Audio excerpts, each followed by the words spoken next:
ربك منها قائم وحسيد وما ظلمناهم ولكن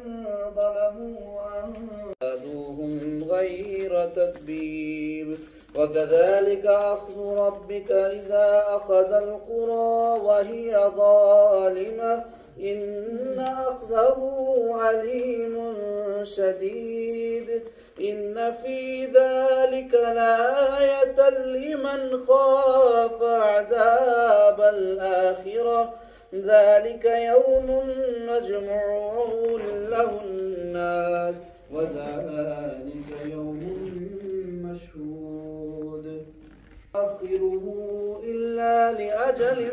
ممدود يوم يأتي لا تكلم نفس إلا بإذنه فمنهم شقي وسعيد فأما الذين شقوا ففي النار لهم فيها زفير فأما الذين شقوا ففي النار لهم فيها زفير